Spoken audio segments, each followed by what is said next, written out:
축복합니다. 아멘. 우리 이 시간 성경 봉독하는 시간 갖도록 하겠습니다. 오늘 말씀은 누가복음 14장 7절에서 14절까지 말씀입니다. 누가복음 14장 7절에서 14절입니다. 제가 한 절 여러분이 한 절 교독해서 읽고 마지막 14절은 함께 읽도록 하겠습니다. 누가복음 14장 7절부터 14절입니다. 제가 먼저 읽겠습니다. 청함을 받은 사람들이 높은 자리 택함을 보시고 그들에게 비유로 말씀하여 이르시되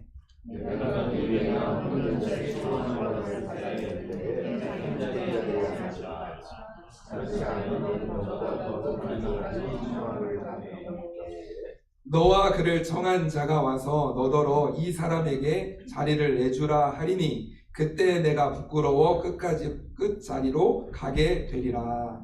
청함을 받았을 때 차라리 가서 끝자리에 앉으라. 그러면 너를 청한 자가 와서 너더러 거치어 올라 앉으라 하리니 그때야 함께 앉은 모든 사람 앞에서 영광이 있으리라. 무릇 자기를 높이는 자는 낮아지고 자기를 낮추는 자는 높아지리라.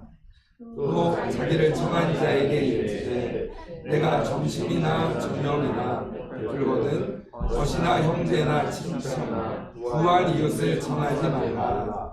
두렵건대 그 사람들이 너를 도로 청하여 내게 가품이 될까. 잔치를 베풀거든 차라리 가난한 자들과 몸 불편한 자들과 저는 자들과 맹인들을 청하라. 그리하면 그들이 갚을 것이 없으므로 내게 복이 되리니 이는 의인들의 부활 시에 내가 갚음을 받겠음이라 하시더라. 아멘. 하나님의 말씀입니다. 우리는 누가복음을 계속 말씀을 쭉 보다가 우리가 1월 첫째 주부터 해서 하나님은 누구십니까? 라는 주제로 5주 동안 말씀을 계속적으로 보아왔습니다. 기억나십니까? 하나님은 어떤 분이신지. 하나님은 나의 힘이십니다. 하나님은 나의 방패이십니다. 하나님은 나의 요새이십니다. 하나님은 나를 건지시는 이십니다. 그리고 하나님은 누구의 하나님이요? 나의 하나님이십니다. 그 다음 뭐였죠? 내가 그 안에 피할 나의 바위십니다. 그 다음에 나의 방패이십니다. 나의 구원의 뿌리십니다. 마지막으로 9번째 나의 산성이십니다. 네, 기억나시죠? 그 하나님이 바로 우리의 하나님이신 줄 믿습니다. 아멘. 그 하나님이 바로 나의 하나님이신 줄 믿습니다. 아멘. 그 하나님이 나와 함께 하시기에 그 하나님과 함께 동행함으로 이 땅 가운데 삶을 살아가는 거죠. 오늘부터는 다시 누가복음으로 돌아와서 우리 말씀을 통해서 또 은혜를 받았으면 좋겠습니다. 오늘 읽은 본문의 말씀을 보면 앞부분 7절에서 11절에는 청함을 받은 사람이 나오고 그리고 12절에서 14절에는 청하는 사람에 대한 부분들로 나타나 있습니다. 그를 향해서 예수님께서 하시는 말씀이 오늘 본문의 말씀입니다. 첫 번째로 청함을 받은 사람이 나옵니다. 두 번째는 어떤 사람이라고요? 청하는 사람. 청함을 받기도 하고 그 다음에 청하는 사람에 대한 이야기인 거죠. 먼저 청함을 받은 사람에 대한 이야기입니다. 그는 먼저 높은 자리를 택합니다. 가서 높은 자리에 딱 가게 되는 겁니다. 이것을 예수님이 보시고 비유를 통해서 말씀하시는 장면입니다. 예수님은 혼인잔치에 청함을 받았을 때 해야 할 두 가지에 대해서 말씀을 오늘 하고 있습니다. 첫 번째는 뭐냐면 높은 자리에 앉지 말라라는 이야기입니다. 그 이유는 뭐냐면 너보다 높은 사람이 청함을 받은 경우에 이 사람에게 자리를 내어주라 라고 하면서 일어나라고 하면서 요청을 받게 되면 부끄러움을 당하게 되어지고 결국에는 끝자리로 가게 되는 상황이 있기 때문입니다. 혹시 여러분 아십니까? 유대인들은 식탁 교제를 할 때, 식사를 할 때 어떻게 하시는지 아십니까? 자세가 어떤 자세인지 아세요? 혹시 아십니까? 네. 어떤 자세로 식사 이렇게 하는지 아십니까? 삐딱하게 어떻게 하죠? 우리 사진 한번 잠깐 보여주시겠어요? 네. 보이십니까? 이게 테이블이 있으면 테이블 쪽으로 해서 비드슴이 이렇게 거의 이렇게 눕다시피 해가지고 그리고 나서 식사를 하면서 같이 교제를 하는 이제 그런 모습들입니다. 그러니까 우리처럼 지금 좀 딱 앉아가지고 이렇게 하는 게 아니라 이렇게 비스듬히 누워가지고 이렇게 하는 그런 부분들이 있습니다. 당시에는 그 음식상에 있는 앉는 순서가 바로 손님들의 신분이나 지위에 따라 정해졌습니다. 그러니까 어디 앉느냐에 따라서 그 사람이 어떤 사람인지가 이렇게 정해지는 그런 부분들이 있죠.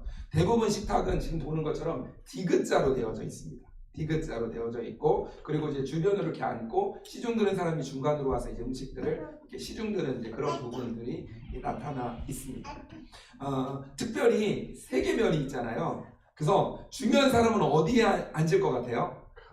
가운데인데 어느 가운데냐면 이 면에 있으면 이쪽 면에 가운데, 또 이쪽 면에 가운데, 또 이쪽 면에 가운데. 그러니까 중요한 사람이 그렇게 또 자리를 배치해서 앉는 그런 부분들이 있습니다. 이렇게 중요한 사람 자리들이 어느 정도 정해져 있는 부분들이 있죠. 그리고 더 중요한 건 뭐냐면 주인이 앉고 나면 그 주인의 좌우로, 그러니까 왼쪽 오른쪽에 앉는 사람이 가장 중요한 사람입니다. 왼쪽도 중요한데 더 중요한 사람은 어느 쪽에 앉히냐면 오른쪽에 앉힙니다. 그래서 이제 그런 부분들로 자리가 이제 어느 정도 이렇게 정해져 있는 이제 그런 부분들이 있죠. 그래서 어느 자리에 앉았는지를 보면 주인하고 어느 정도의 관계인지를 알 수 있는 그런 부분들이 있습니다. 그래서 이제 앉을 때 자리를 잘 앉아야 되는 부분들이 있는 거죠. 그리고 또 하나는 있는데 뭐냐면 그 가장 중요한 사람은 가장 나중에 오는 부분들이 있습니다. 그러니까 뭐냐면 다들 오고 난 다음에 가장 중요한 사람은 마지막에 이렇게 등장해서 이렇게 오게 되어지는 이제 그런 부분들이 그 당시에 관례상 있었던 이제 그런 부분들이 있습니다. 그래서 이제 주인공은 마지막에 이렇게 나타나는 것처럼 이제 그런 부분들이 있는 거죠. 나중에 가장 귀한 손님이 오게 되는 거죠. 근데 그 사람이 앉아야 될 자리에 누가 앉아 있어요. 그럼 어떻게 해야 될까요? 어떻게 해야 될까요? 그러면 주인이 이야기를 하는 거지. 일어나세요. 일어나세요 하는 겁니다. 그리고 사람들이 다 앉아 있잖아요. 그러니까 그 결국은 어떻냐면 이 사람이 끝자리로 갈 수밖에 없는 상황이 되어지는 그런 부분들이 있는 거죠.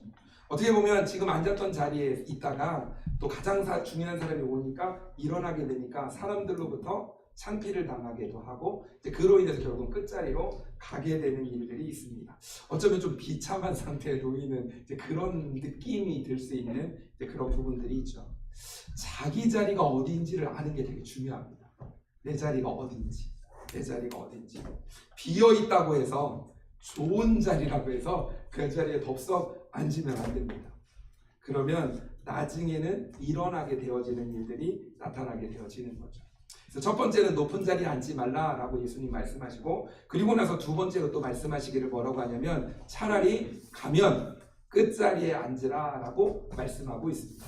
그 이유는 뭐냐면 끝자리에 앉아 있으면 주인으로부터 와서 이쪽으로 올라오세요 라는 이야기를 들을 수 있다라는 이야기입니다.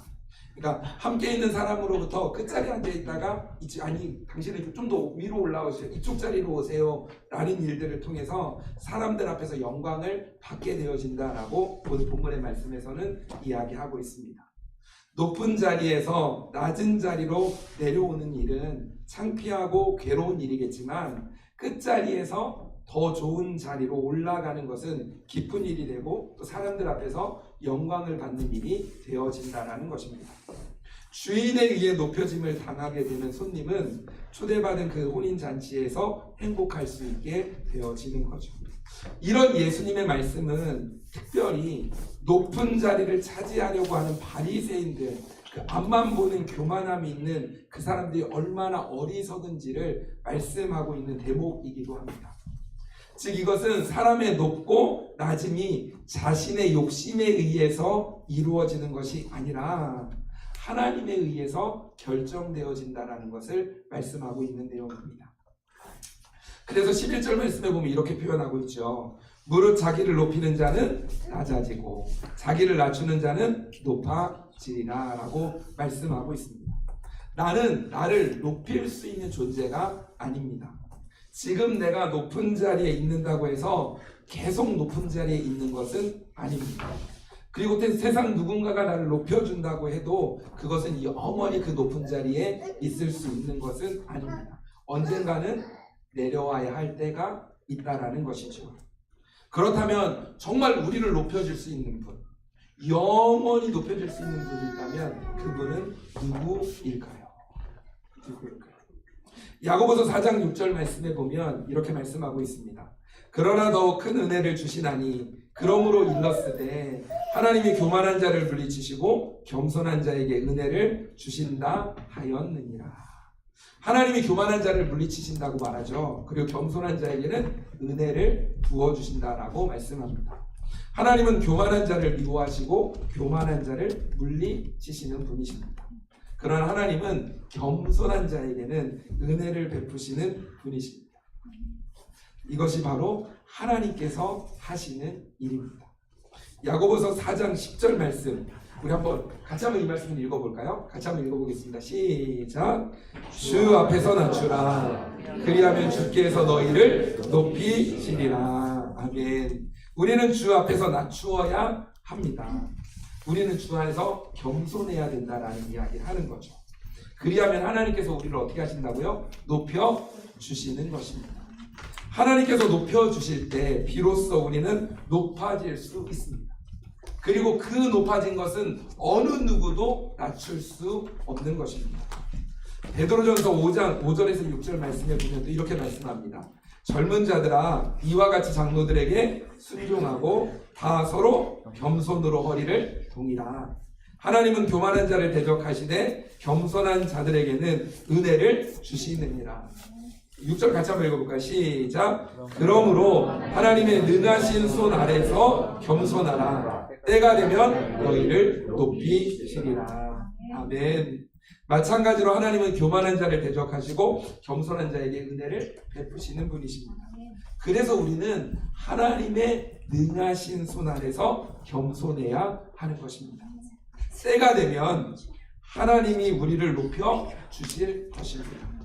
하나님의 때에 우리가 높아져야 합니다. 내가 원할 때 높아져야 되는 게 아니라 하나님이 원하실 그때 높여져야 된다는 거죠. 그래야 다른 사람들이 나를 맞출 수 없습니다. 우리 모두가 하나님의 때를 신뢰하면서 겸손하셨으면 좋겠습니다. 그리고 하나님 앞에서 낮아지시길 바랍니다. 인간의 높고 낮음은 전적으로 누구의 손에 달려 있을까요? 하나님의 손에 달려 있습니다. 그러니까 이 사실을 믿는 믿음이 우리 안에 있어야 합니다. 누가복음 14장 11절, 우리 아까 읽었던 말씀인데 그 말씀을 보면 무릇 자기를 높이는 자는 낮아지고 자기를 낮추는 자는 높아지리라 라고 이야기하고 있습니다. 여기 보면 낮아지고라는 단어가 있고 높아지리라라는 이 단어가 있죠. 영어로 보면 NIV에서는 이렇게 표현합니다. 낮아지고를 will be humbled라고 되어 있습니다. 그리고 높아지리라 이걸 뭐라고 하냐면 will be exalted라고 되어져 있습니다. 즉 뭐냐면 이게 다 BPP 뭐죠? 수동태로 되어져 있는 거죠. 즉 뭐냐면 수동태로 되어 있다는 건 뭐냐면 사람은 낮아짐을 당하거나 높임을 당하게 될 뿐이지 그것을 결정하는 주체가 있다라는 것입니다. 그것이 사람이 아니라는 거죠. 그럼 누굴까요? 하나님. 그분이 바로 사람이 아니라 하나님이시라는 거죠. 그래서 인간 편에서 취할 수 있는 가장 최선의 자세, 가장 아름다운 자세가 바로 뭐냐면 겸손이라는 것입니다. 하나님의 능하신 손 안에서 겸손할 때 하나님이 때가 되면 내가 원하는 때가 아니라 하나님이 정말로 원하시는 때가 되면 이걸 이렇게 표현할 수 있습니다. 가장 좋은 때가 되면 하나님께서 우리를 높여 주신다는 것입니다. 내가 원하는 때에 높아지기를 우리는 원하죠. 그런데요, 더 중요한 건 하나님이 우리를 높여 주실 때 우리가 높아지는 게 더 중요합니다. 왜냐하면 내가 높아지기 원할 때 높아지는 건 그 높아짐은 반드시 낮아짐이 있습니다. 하지만 하나님의 때 하나님이 높이시면 어느 누구도 그것을 낮추지 못하는 거죠. 자, 두 번째로 이제 이번에는 청하는 사람이 나옵니다. 아까는 청함을 받은 거고 이번에는 청하는 거죠. 초대를 하고 청하는 사람입니다. 예수님께서는 여기서도 두 가지를 말씀하시는데 첫 번째로는 내가 점심이나 저녁이나 베풀거든 벗이나 형제나 친척이나 부한 이웃을 청하지 말라라고 표현하고 있습니다. 그 이유가 바로 뭐냐면 그 사람은 너를 도로 청하여 내게 갚음이 될까 한다라고 표현을 합니다. 그러니까 앞에 나와 있는 벗이나 형제나 친척이나 부한 이웃은 내가 초대를 하면 다시 나를 초대하죠. 다시 갚을 수 있는 사람이라는 이야기를 하고 있는 겁니다. 즉 갚을 능력이 있는 사람들을 이야기하는 거죠. 누가복음 6장 34절에 보면 이렇게 말씀합니다. 너희가 받기를 바라고 사람들에게 꾸어 주면 칭찬받을 것이 무엇이냐? 죄인들도 그만큼 받고자 하여 죄인에게 꾸어 주느니라 라고 말씀하고 있습니다. 받기를 바라고 꾸어주면 칭찬을 받을 수 없다라고 말씀하고 있는 거죠. 갚을 능력 있는 사람을 청하지 말라라고 표현하고 있는 겁니다. 이것은 세상과는 정반대의 이야기입니다. 세상은 주면 받을 것을 생각하는 거죠. 내가 이걸 줄 때는 이걸 내가 다시 받을 것에 대한 give and take에 대한 생각들을 가지고 초대를 하는 거죠. 그리고 뭔가를 베풀 때도 그런 부분들이 있는 거죠. 그리고 뭔가를 줬으면 더 많이 받기를 원하는 마음들이 있습니다. 그런데 오늘 예수님께서 말씀하시는 것은 세상의 모습과는 완전히 다른 대조적인 모습을 이야기하는 거예요. 나에게 갚을 수 있는 사람을 대접하라, 초대하라 라고 하지 않는 거죠. 그 다음 두 번째, 예수님은 뭐라고 또 이야기하시냐면 너희가 잔치를 베풀려면 차라리 가난한 자들과 몸 불편한 자들과 저는 자들과 맹인들을 청하라라고 말씀하고 있습니다. 그 이유가 뭐냐면 말씀에 이렇게 표현합니다. 그렇게 하면 그들이 갚을 수 없기 때문이다. 그들이 갚을 수 없기 때문이다. 그러면 너에게 복이 되리니 이는 의인들의 부활 시에 내게 갚음을 받게 되기 때문이라고 말씀하고 있습니다. 그러니까 대조적으로 앞에 이야기했던 부분과 완전히 대조적인 사람들을 소개하면서 그들을 청하라라고 말씀합니다. 공통점이 뭐냐면 앞에 있는 사람은 뭐냐면 갚을 수 있는 능력이 있는 사람이라고 한다면 뒤에 나와 있는 가난한 자, 몸 불편한 자, 저는 자, 그리고 맹인들은 어떤 사람일까요? 갚을 능력이 없는 사람이라고 표현할 수 있는 겁니다. 자 보세요. 이들이 내가 누군가에게 베풀었는데 이 사람이 나에게 갚지를 못해요. 갚지를 못해요. 그러면 누가 갚아주실까요? 내가 누군가를 베풀었고 구제했고 했어요. 근데 이 사람이 나에게 갚지 못해요. 그럼 누가 갚아주실까요? 누구요? 하나님. 하나님이 갚아주신다. 이게 정말로 중요합니다. 그러니까 어쩌면 이렇게 생각할 수 있죠. 내가 베풀었는데 나는 받지 못한다. 근데요, 그 사람이 나에게 갚지 못해도 그걸 보고 계시는 분이 계시다. 사람들은 모를 수 있어요. 못 볼 수 있어요. 근데 누구는 보셔요? 하나님은 보십니다. 하나님은 우리가 섬기고 구제하고 누군가를 돕는 그거를 하나님은 보시는 거죠. 근데 봤더니 갚네? 갚았네? 그러시잖아요. 근데 아무도 안 갚아. 이렇게 말하면 또 여러분 또 이렇게 하는 거 아니에요? 내가 안 갚는 이유는 내가 이렇게 받기만 하는 이유는 하나님으로부터 더 큰 거를 받도록 하기 위함이야. 이런 얘기를 또 하시는 거 아닌가? 근데 진짜 중요한 게 뭐냐면요, 누군가로부터 받지 못하잖아요. 그럼 하나님은 보고 계신다. 그리고 누가 갚아주신다는 거예요? 하나님이 갚아주신다. 여러분도 경험하지 않으셨습니까? 하나님이 갚아주십니다.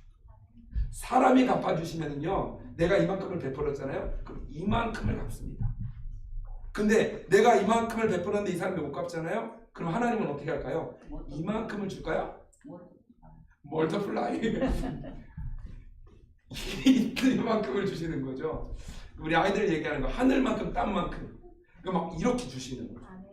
그러니까 사실은요, 내가 누군가에 베풀었는데 이 사람이 나에게 주지 않으면 나에게 손해가 아니라요, 사실은요, 이 사람이 갚지 않으면 하나님이 갚아주시면 이거 뭐라고 표현해야 돼요? 두 글자라면 뭐라고 할 수 있을까요? 대박! 대박! 정말로 이제 그런 부분들이 있는 거예요. 그러니까 우리는 하나님의 말씀을 따라 베푸는 거죠. 그리고 그 나머지에 대한 부분도 하나님이 해주시는 거죠. 그러면서 이야기하는 거죠. 이런 사람들을 초대해라 라고 말씀하고 있는 겁니다. 청함을 받은 사람이나 청하는 사람들 모두 이들에게 공통점으로 예수님께서 요구하시는 것이 있습니다. 그것은 바로 뭐냐면 하나님의 존재를 믿고 하나님이 어떻게 하실지를 알기 때문에 그렇게 해야 하고 그렇게 할 수 있다라는 것입니다. 지금 예수님께서는 청할 때 내가 준 것을 갚을 수 있는 사람이 아니라 갚을 수 없는 사람들을 청하라고 말씀하시는 겁니다. 왜냐하면 우리에게 갚아주시는 분이 계시는데 그분이 바로 하나님이시기 때문입니다. 하나님이 갚아주시길 때 하나님께서 갚아주실 것이기 때문에 우리는 언제 그것을 갚아주실까라고 안달할 필요가 없습니다. 혹시나 시간이 지났는데도 가만히 계시는 것 같아서 혹시 잊어버린 건 아니실까라고 생각하실 필요도 없습니다. 하나님은 충분히 우리에게 갚아주실 수 있는 분이고 우리가 생각하는 그때보다 더 좋은데 그것들을 갚아주실 것이기 때문입니다. 오늘의 본문 말씀을 통해서 우리는 하나님이 어떤 분인지 두 가지 사실을 알 수 있습니다. 첫 번째는 뭐냐면 하나님은 우리를 높여주시는 분이십니다. 때로는 낮추시기도 하십니다. 높이시기도 하시는 분이 바로 누구냐면 하나님이십니다. 하나님은 충분히 우리를 높이실 수 있는 분이십니다. 세상 가운데 혹시나 여러분이 낮아져 있다면, 혹시나 힘들고 어려운 상황이 있다면 그것도 하나님께 맡기십시오. 결국에 높이시는 분이 누구냐면 하나님이시기 때문에 그 하나님이 높여주실 것입니다. 그 두 번째로 하나님은 우리에게 갚아주시는 분이십니다. 갚아주시는 분이십니다. 하나님은 우리에게 충분히 갚아주실 수 있는 분이십니다. 누가복음 6장 38절에 보면 이렇게 말씀합니다. 주라 그리하면 너희에게 줄 것이니 곧 후이되어 누르고 흔들어 넘치도록 하여 너희에게 안겨주리라. 너희의 헤아림으로 너희의 헤아리는 그 헤아림으로 너희도 헤아림을 도로 받을 것입니다. 우리가 사순절 기간을 지나간다라고 얘기했잖아요. 이번 주 수요일부터 해서 4월 8일까지 진행이 될 텐데 이 기간 동안 예수님의 부활을 기대하면서 시간들을 보냈으면 좋겠습니다. 그리고 아까 기억하라고 하면서 세 가지 이야기 있었잖아요. 아까 뭐였었죠? 금식, 그 다음에 기도, 구제. 기억력 좋으시네요. 그러니까 뭐냐면 이것들을 하면서 그 시간들을 보내셨으면 좋겠습니다. 금식도 하시고 또 기도도 하시고 또 구제도 하시면서 이 시간들을 보내면 이 시간들을 보내는 것 가운데 예수 그리스도의 부활, 그 부활절에 맞이할 우리의 그 부활의 기쁨은 또 하나님께서 부어주시는 은혜가 더 많이 있을 줄 믿습니다. 그래서 이제 그 가운데 삶을 또 살아가는 거죠.